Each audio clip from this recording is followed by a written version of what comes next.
Quickly go and apologize to my mother for not setting the table properly, Ethan commanded during my birthday party. I calmly apologized, but with each phrase, Margaret became paler. Grace was running around the house like a wind-up toy. Today she was turning 30, a date she honestly hadn't been looking forward to with much anticipation. But Ethan insisted on a celebration big, loud, with guests and, of course, with his mom, Margaret. She straightened the snowy white lace tablecloth, a wedding gift from my mom. The tablecloth was perfect, just like everything related to my mother, unlike everything else. Grace sighed, trying to chase away dark thoughts. Today was a celebration, and everything had to be perfect. She walked around the table, checking the arrangement of the cutlery. Forks to the right, knives to the left, wine and champagne glasses. Everything according to the etiquette rules her grandmother taught her. Margaret would surely find something to nitpick about, as she always did. In the oven, the cake was aromatic, both her pride and headache for the last 2 days. The sponge was airy, the cream tender, with fondant decorations almost like a professional's. Grace smiled, imagining how surprised Ethan would be. He always admired her culinary skills, though he never said that aloud in front of his mother. "What are you running around like a madwoman for?" Ethan's voice called from behind. Grace flinched and turned. Ethan stood in the kitchen doorway, arms crossed over his chest. He was wearing an old t-shirt and sports pants, definitely not festive attire. "I'm preparing," Grace replied, trying to maintain her calm. The guests would arrive soon. "Preparing? Huh? You'd better clean up this mess," Ethan grumbled. Grace felt irritation rising in her chest. Mess. She spent the whole day cleaning the apartment until it shone. "I cleaned everything," she said, trying not to raise her voice. "I'm just checking that everything is in place." "Yeah? Then what's that?" Ethan pointed at a small spot on the counter. "Can't you see?" Grace looked at the spot, a tiny drop of cream. She wiped it with a damp cloth. "All done," she said. "No more spot." "You need to be more careful," Ethan lectured. "Mom doesn't like mess." "Mom doesn't like it." "Mom said so." "Mom thinks."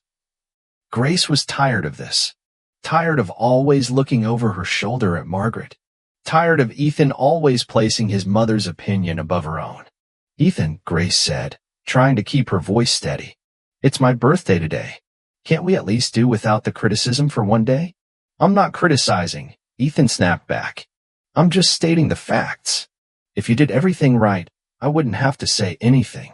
She turned away so he wouldn't see the tears welling up in her eyes.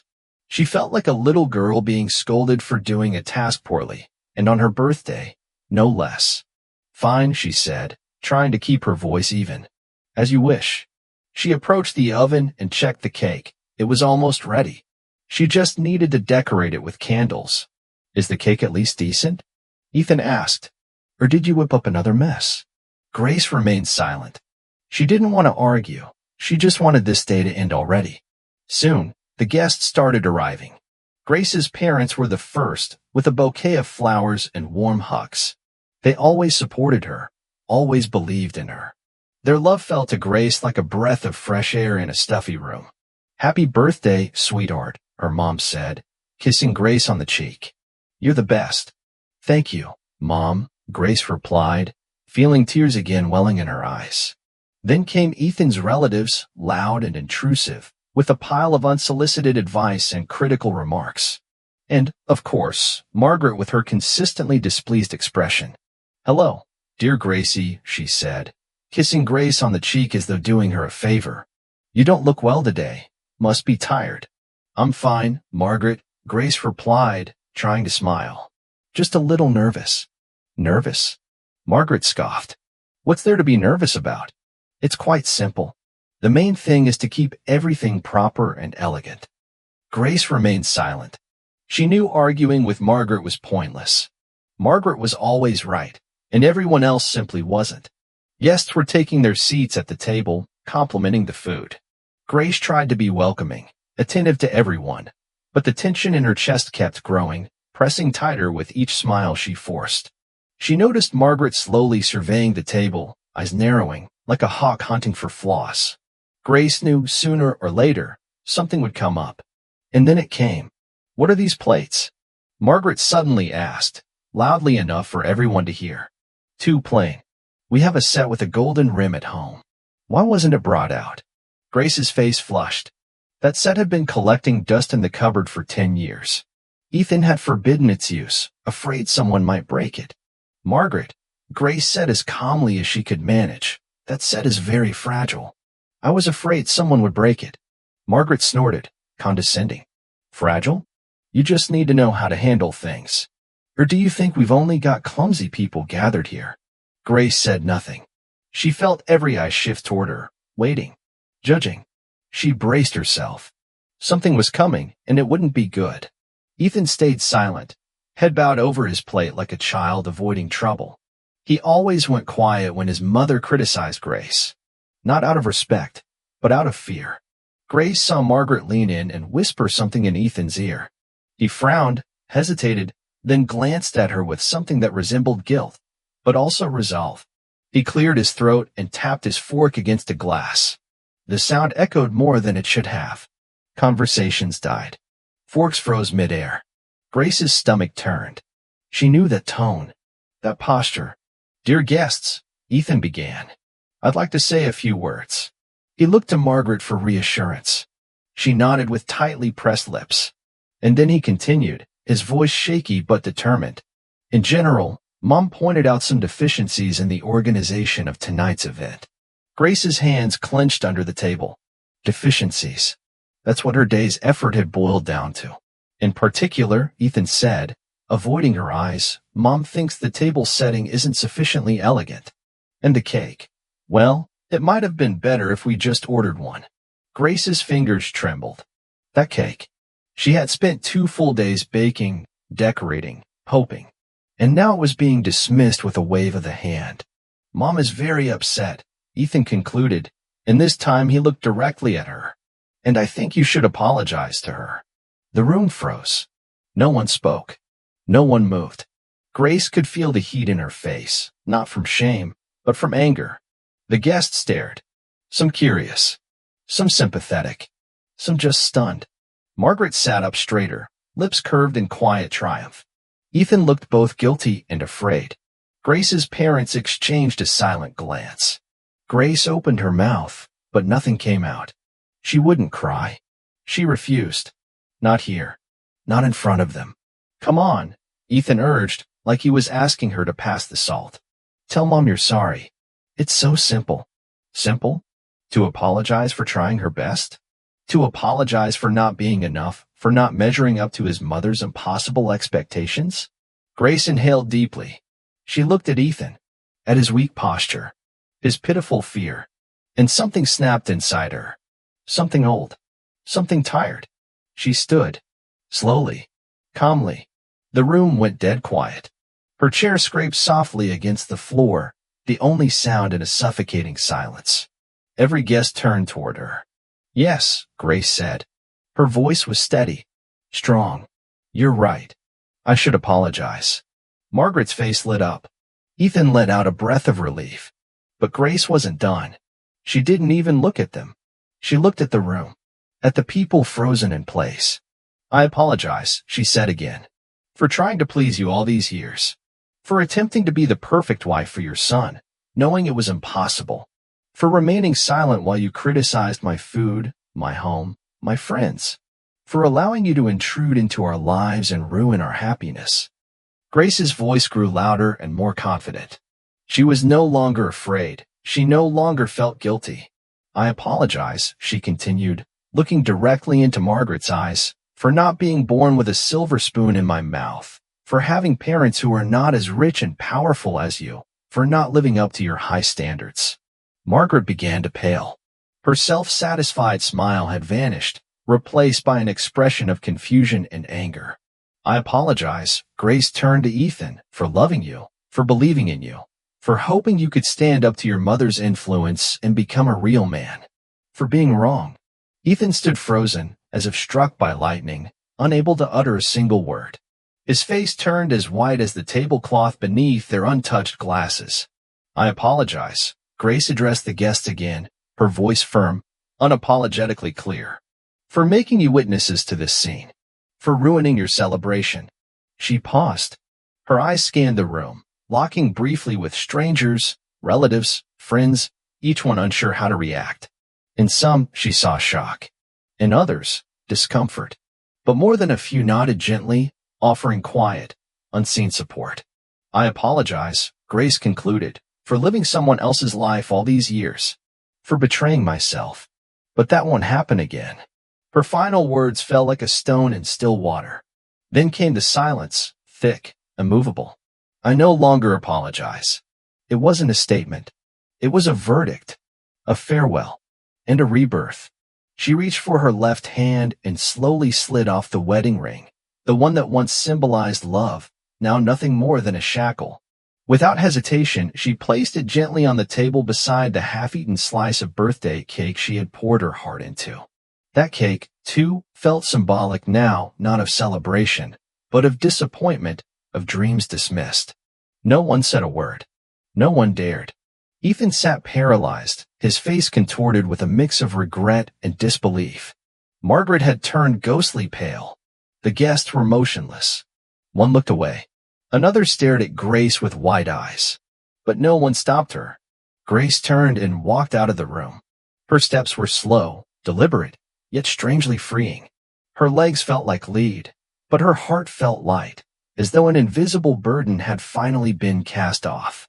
Beyond the dining room door, there was only silence, but it was not the kind of silence that haunts. It was the silence of release, of clarity, of finality. The silence of someone who no longer needs permission to exist. She walked down the hallway, past the framed photographs of staged smiles and artificial happiness. Those pictures looked fake now, props from a play where she had played a role that was never hers. She stopped at the mirror. The woman staring back at her was no longer terrified, no longer fragile. Her eyes were steady. Her jaw set. This was not the old Grace.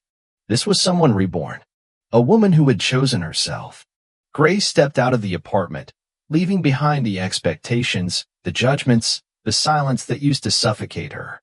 She descended the stairs, each step rising like a new beginning. Outside, the world greeted her with open arms. Spring air.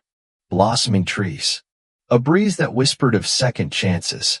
Grace took a deep breath and smiled. She was free. Inside the apartment, the celebration had shattered. The room was still full of people, but it felt empty. The guests began murmuring. Quiet voices filled the silence she left behind. "I always knew Margaret would drive her to this," someone whispered. "You can't wear a person down like that." "And Ethan," another voice chimed in, sharp with disbelief. "How could he just sit there and let it happen?" A third voice answered, low and bitter, "He's always been under her thumb." No surprise there. The words were passed around like fragile truths, spoken in hushes, as if they feared Grace might still hear them. Margaret sat motionless, eyes blank, lips tight, face carved in stone. Ethan sat beside her, shoulders slumped, staring at the empty spot where Grace had stood. His hands lay limp in his lap. Guilt clung to him like smoke. He knew he had lost her. And for the first time, he realized it wasn't just her he lost, but everything she had brought into his life. The warmth, the joy, the love. And now, only the cold silence of consequence remained. One by one, the guests began to leave, careful not to meet his eyes. The party was over. The apartment echoed with the sound of nothing. Only Ethan and his mother remained, surrounded by the shards of their shattered happiness. The next day, Grace packed her things. She took only the essentials, a few pieces of clothing, old photos of her parents, her favorite books, and a couple of keepsakes tucked gently into a small box. She didn't want anything that might remind her of the past, of the weight she had finally managed to shed. Ethan tried to stop her. He stood in the doorway, eyes pleading, voice trembling as he begged her to forgive him. He promised change. He swore he would no longer let his mother interfere, that he had seen the truth too late. But Grace was unmoved. She no longer believed in promises wrapped in fear. She had heard them before too many times. Their marriage, she realized, had been doomed from the very beginning, built on silence, on surrender, on compromises that always demanded more of her and nothing of him. "Forgive me," "Ethan," she said softly, "but I can't live like this anymore. I want to be happy." She left the apartment for good. Ethan watched her go, unable to speak, unable to follow, feeling something in his chest collapse with finality. He realized, at last, that he had lost her, not through one action, but through years of inaction. And now he would live with that. Grace returned to her parents' home. When she walked through the door, there were no interrogations, no guilt, no "I told you so." Just open arms. Warmth. Her mother hugged her tightly, whispering, "Sweetheart, we always knew you didn't belong there. You deserve better." Her father nodded, placing a steady hand on her shoulder. "We'll always support you, whatever you decide." And in that moment, as the tears finally flowed, not from pain, but from relief, Grace knew she had come home. The days that followed were not easy. Grace felt adrift at first, as if waking from a long, exhausting dream. She was lonely. She was uncertain. But she wasn't broken. Slowly, she began to rebuild. She revisited an old dream, the one she had buried long ago beneath expectations and duty. She had always loved baking. Sweet things, soft things, comforting things. She began small, just a few orders for friends, pastries for neighbors, cakes made late into the night in her parents' kitchen. But word spread. Her desserts were more than just food. They were healing. Her hands shaped sugar into resilience. Her creativity returned, and with it, purpose. Months passed. Then, one morning, she opened the doors to her own shop, Sweet Paradise. The name felt like a promise. Within weeks, the bakery became a local favorite. People came not just for the pastries, but for the space Grace had created, welcoming, warm, filled with laughter and the smell of fresh vanilla and cinnamon. She worked hard, but she was free. She made her own choices, earned her own living, and answered to no one but herself. She didn't care about gossip. She didn't seek approval. She had reclaimed her voice, her joy, her life. One quiet afternoon, the door chimed, and she looked up, and there he was. Ethan. Thinner. Tired. Older somehow. He approached slowly, as if unsure he was even allowed to be there. "Gracie," he said gently, "I want to talk to you." She met his gaze with calm detachment. "I'm listening." "I know I made a mistake," he continued. "I realize I've lost you." "Yes," Grace replied, "you lost me. But more than that, you lost yourself." He lowered his eyes. "I want to make it right," he said. "I want you to come back." Grace paused. She felt no rage, no hatred, only understanding. She saw that he meant what he said, but it no longer mattered. "I'm sorry, Ethan," she said, "but that's impossible. I don't love you anymore." He nodded, slowly, quietly. The silence between them wasn't hostile, it was final. He turned and walked out of her bakery, the bell above the door chiming softly behind him. Grace stood still for a moment, then took a breath. A deep, clean breath. She wasn't sad. She wasn't shaken. She was at peace. She looked out the window. The sun was warm, the street outside filled with movement and laughter. Life was happening, and she was a part of it now. No longer a passenger. No longer invisible. Her story became more than her own. It was shared, passed from woman to woman, from daughter to friend. She had become proof that healing was possible, that the most painful endings could become beginnings, that even when your world falls apart, you can gather the pieces, shape them into something new and beautiful. Grace had paid dearly for her freedom, but it was worth every tear, because now she knew the truth. The most important love was the love you never apologized for, the love you give yourself.